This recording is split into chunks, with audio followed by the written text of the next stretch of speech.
बिस्मिल्लाहिर्रहमानिर्रहीम। अस्सलाम वालेकुम। आऊं आहियां आबिद अली मंगरियो। सब खां पहिरियां जैकब न्यूज़ हेडलाइंस।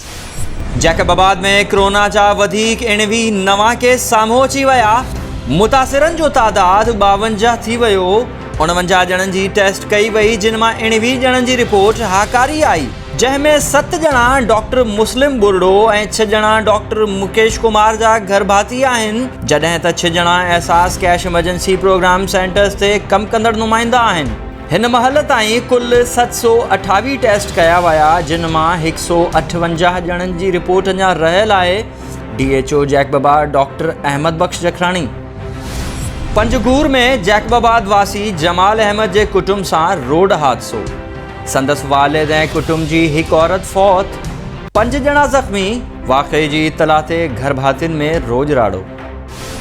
नवाबशाह जी मलिक कॉलोनी में जाली जूस ठाहींदड़ कारखाने ते पुलिस जो छापो। नाले वारी कंपनी जे नाव सां जाली जूस ठाहींदड़ 3 ॼणा गिरफ़्तार। 100 बोतलूं हथ, केस दाख़िल। दरिया खान मरी में असिस्टेंट कमिश्नर नौशेरो फिरोज़ अब्दुल गफ़ार धामरा जो शहर में हलंदड़ 3 बर्फ़ जे कारखाननि ते छापो। बर्फ़ जो मेयार चकासण लाइ पाणी जा सैंपल वरिता। रमज़ानुल मुबारक में वाराबंदी ख़त्म करे शहरियुनि खे बर्फ़ मुहैया कई वञे।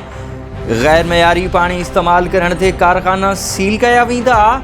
AC नौशेरो फिरोज़ पारां कारखाने जे मालिकनि खे वॉर्निंग। काछे जे शहरनि रहीम खान, गाजी शाह ऐं भरपासे में माकड़ जो हमिलो। लखनि जी तादाद में लथल माकड़ ट्यूबवेल ते कायल सब्जियूं ऐं फ्रूट जा फसल खाई तबाह करे छॾिया। आबादगारनि जा मथे ते हथ। इंतज़ामिया माकड़ खे रोकण लाइ तकड़ा उपाउ वठे। असीं तबाह थी विया आहियूं, आबादगारनि जी सिंध सरकार खे अपील। शिकारपुर जे पब्लिक स्कूल में करंटीना थियल मरीज़नि पारां सहूलतूं न हुजण जूं शिकायतूं वीडियो ठाहे सोशल मीडिया ते वायरल करे छॾी।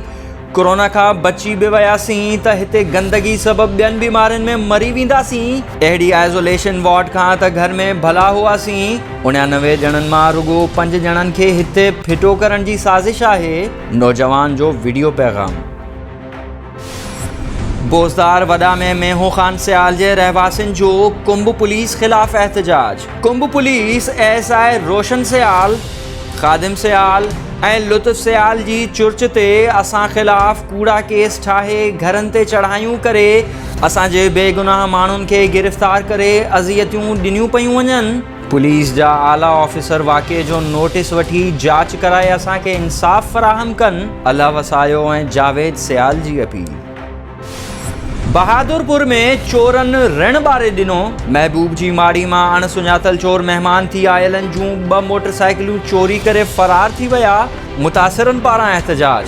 चोरी थियल मोटरसाइकिलूं वापसि कराइण जी अपील। ही हुयूं हेडलाइंस। वधीक तफ़सील लाइ विज़िट कयो असांजी वेबसाइट www.jacobnewshd.com ऐं फेसबुक ते फॉलो कयो।